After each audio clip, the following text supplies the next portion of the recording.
አሉ። ይሄንን እንዴት ላታረግ ይቻልሽ? ስለዚህ ይሄን ሀላ አንቺ ትልቅ መስዋዕት ከፍላ አሳድጋሽና ብዙ ነገር ካደረገችልሽ በኋላ እንዴት ነው እንደዚህ ሀዘኑን ቀለል ያደረግሽው ብሎ ሲጠይቅ እንግዲህ እሷ ደግሞ ምንም ስለማታቅ ከጀርባዋ እየተደረገ ያለውን ነገር ወይም ደግሞ በኃይሉ ማን እንደሆነም ስለማታቅ እውነቱን ተናግራለች ማለት ነው። እኔ አሳዳጊ ሳይሆን የሞተችብኝ ወላጅ እናቴ ነች። ከዛሬ 10 ዓመት በፊት እንግዲህ ወደ አረብ ሀገር ሄዳ እዛ ታማ ስለሞተች ነው እንጂ አሳዳጊ አይደለችም ብላ እንግዲህ በኃይሉን አስደንግጠዋለች ማለት ነው። በኃይሉም እንግዲህ ግደል የተባለውን ሰውዬ ማለት ነው ቢሮ ድረስ ጠርቶ ለምን እንዳልገደላት ሲጠይቀው እሱም በጣም አሳዘነችኝ፣ እግሬ ላይ ወድቃ ስትለምነኝ ጊዜ አዝኜላት ተውኳት ብሎ ዋሽቶታል ማለት ነው። እሱ ግን አዝኖላት ወይም ደግሞ እሷ ለምናው ሳይሆን የተዋት እሱ ለራሱ አላማና በኃይሉን የሚበቀልበት መንገድ ስላገኘ በሱ መንገድ ለመሄድ አስቦ እንጂ በፍጹም ለሴትይቷ እራርቶላት እንዳልሆነ ነው የምናውቀው ማለት ነው። እሱ ግን በኃይሉን አሳምኖታል ማለት ነው። በኃይሉም እንግዲህ በቀላሉ ሊተው ስላልቻለው እንዴት ምን ብታደርጋትና በምን ብታስፈራራት ነው ይሄንን ነገር ላታደርግና ወይም ደግሞ የብሌን እናት በህይወት እንዳለች ላትነግራት የምትችልበት ምክንያት በምን ብታሳምናትና በምን ብታስፈራራት ነው ብሎ ጥያቄም ሲያቀርብለት እንግዲህ ብሌንን እንደምገልባት አስፈራርቻታለሁ፣ ስለዚህ ይሄንን ነገር በፍጹም እንደማታደርግ ቃል ገብታለች ብሎ አሳምኖታል ማለት ነው። በኃይሉ ግን ይሄ ነገር አልተዋጠለትም። ግን ምንም ማድረግ ስላልቻለ ነገሩን ያው ዝም ብሏል ማለት ነው። ልጁም አሳምኖታል። አንድ ቀን ብትናገርስ ብሎ ሲጠይቀውም በፍጹም አትናገርም፣ ብሌንን እገልብሻለሁ ብያታለሁ ስላለው እንግዲህ ትንሽ አሳማኝ ነገር ስለሆነ አምኖ ተቀብሏል ማለት ነው። እንግዲህ የበኃይሉ ቀኝ እጅም ለራሱ ማለትም ለራሱን ጥቅም ለማስጠበቅና በኃይሉን ለመግደል ጥረት እያደረገ ነው ያለው ማለት ነው። የብሌን አሳዳጊን እናትም እንግዲህ ዛሬ ልጅሽን አገናኝሻለሁ ብሎ እንግዲህ ቤቱን ፏ አድርጋ ቡና አፍልታና ለብሌንም ልጇ የስንት ዓመት ከ18 ዓመት በፊት የጠፋው ልጇ እንደመጣላትም ነግራት እንግዲህ ቤቱን በጣም ፏ አድርገው እየጠበቁ ነበር ያሉት ማለት ነው። እሱ ግን በፍጹም ሊመጣ አልቻለም። ምክንያቱም የበኃይሉ ቀኝ እጅ እንግዲህ ለዳግም አሁንም ሌላ ጣጣ ውስጥ እንዲገባ አድርጎታል ማለት ነው። ምክንያቱም አሁን አንድ ነገር ካልሰራህልኝና አንድ ነገር ካላደረግክልኝ በስተቀር እናትህን አላገናኝህም ብሎታል ድጋሚ ማለት ነው። እንግዲህ ዳግም ፍለሹንም ቃስ ብሎ እንግዲህ መከራውን አይቶ ሰዎቹ ከቤት ከወጡ በኋላ ፍለሹን አግኝቶለት ነበረ ማለት ነው። ፍለሹንም በቴሌግራም ከላከለት በኋላ መረጃውንም ካየና በእጁ ካስገባ በኋላ እንደገና ሌላ ጣጣ ውስጥ ጨምሮታል ዳግምን ማለት ነው። ዳግም ግን በታማኝነት ያው የእናቴን አገኛለሁ ብሎ ስላሰበ እንግዲህ እነ በኃይሉ ክፍል መኝታ ቤት ክፍል ድረስ ገብቶ እንግዲህ ፍለሹን አግኝቷል ማለት ነው። ይሄንንም ፍለሹንም ይዞ ሲወጣ እንግዲህ ብሌን አይታው ይሄ ነገር ጥሩ አይደለም፣ እንዴት እንዲህ ታደርጋለህ ብላ ያው ለቤተሰብም ልትናገር ስትሞክር እንግዲህ ፍለሹ በጣም እንደሚያስፈልገውና በጣም ወሳኝ እንደሆነ ከነገራት በኋላ በቀላሉ ልታምንለት አልቻለችም ነበረ።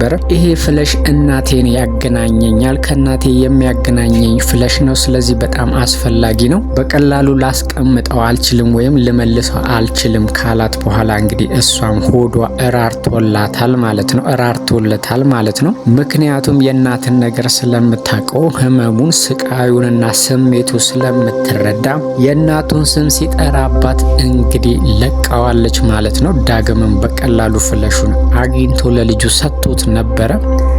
ልጁ ግን በቃሉ አልተገኘም ማለት ነው። ምክንያቱም እንደገና ሌላ ነገር ለሌላ ለመጠቀሚያና ብዙ ነገሮች ሊያሰራው ወንጀሉን ሊያሰራው እያሰበ ነው ያለው ማለት ነው። ዳግም ግን ይህንን ነገር አልቀበልም ቢልም ያው የእናቱ ነገር ነውና ስንት ዓመት ሙሉ አይቷት የማያውቀውን እናቱን ስለያዘበት ወይም ደግሞ አላገናኝህም ብቻ ሳይሆን ይህንን ነገር ካላደረግ እናት በህይወት ውላ ላትኖር ትችላለችም እገላታለሁኝም ስላለው እንግዲህ የፈለገውን ነገር ሊያደርግለት ተስማምቶ ነበረ። ያው እንግዲህ ይሄ ጭካኔው ስለሌለውም ያው ልጁ ባለው መሰረት በኃይሉን ግደል ስላለው በኃይሉን ለመግደል እንግዲህ ከቤት ወጥቶ ነበረ፣ ጩቤ ቢላ ይዞ ማለት ነው። ከዛ ግን አልተሳካለትም። ምክንያቱም ይሄንን ነገር ለማድረግ ተሰጦም ጭካኔም ወይም ደግሞ ራስን መጥላት ከስብዕና ውጪ መሆኑም ስለሚያስፈልግ ዳግም ደግሞ ይሄንን ነገር አይደለም ሰው ገሎና ከሰው ጋር ራሱ ክፉ ደግ ተነጋግሮ የማያቅ ልጅ ስለሆነ በጣም ነው የከበደው ማለት ነው።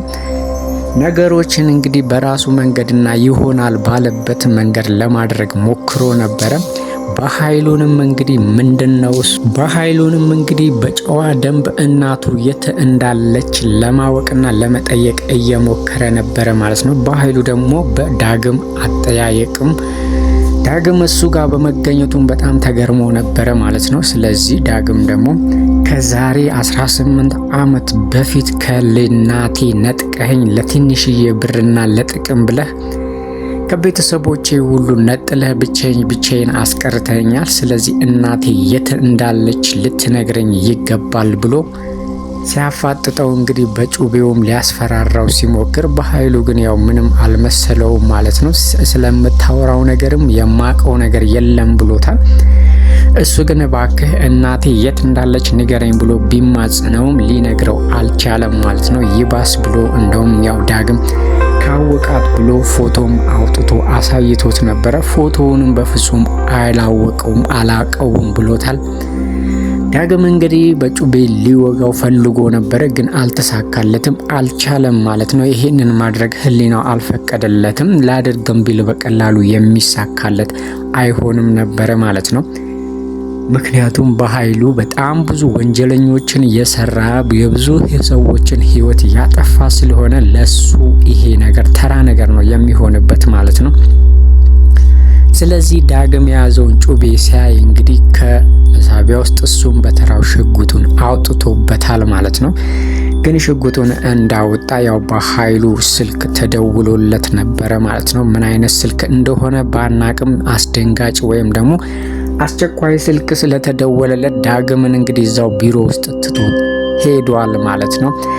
አሁን እዚህ ጋር እንግዲህ ዳግም ሌላ ጣጣ ተፈጥሮበታል ማለት ነው። በኃይሉም እንግዲህ እኔን ለመግደል የሚፈልግ ሰው ማን ነው ብሎ ጥያቄ አቅርቦለታል።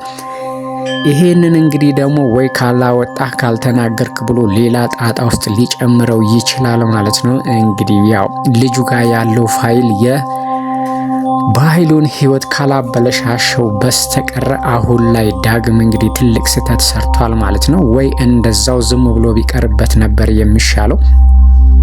ጥላቱም እንደሆነና ለመግደልም እንደሚፈልግ ከሱ ጋርም ችግር እንዳለበት አሳውቆታል ማለት ነው። ስለዚህ አሁን እኔን ማን ነው ለመግደል የሚፈልግ ብሎ ድጋሚ መጠየቁ አይቀርም ማለት ነው። ያ ልጁ ቀድሞት እንግዲህ በኃይሉን ካላንኮታኮተው ፋይሉ በኃይሉን በጣም እንደሚጎዳውና ችግር ውስጥ እንደሚጨምረው ሲናገር ነበረ ማለት ነው። ልጁ ግን ይህንን ነገር እያደረገ ያለው ያው በኃይሉ ቀኝ እጄ ነው፣ ስራዬን ሁሉ ይሰራልኛል ብሎ ቢያስብም እሱ ግን እሱን አስወግዶ የእሱን ቦታ መያዝ ነው የሚፈልገው ማለት ነው። ስለዚህ ልጁም ለራሱ ጥቅም ነው ይሄንን እያደረገ ያለው ማለት ነው። በኃይሉ ግን ይሄንን አያቅም ነበረ ማለት ነው። ስለዚህ አሁን እንግዲህ በኃይሉና ዳግም ራሱ መፋጠጣቸው የማይቀር ነው የሚሆነው ማለት ነው።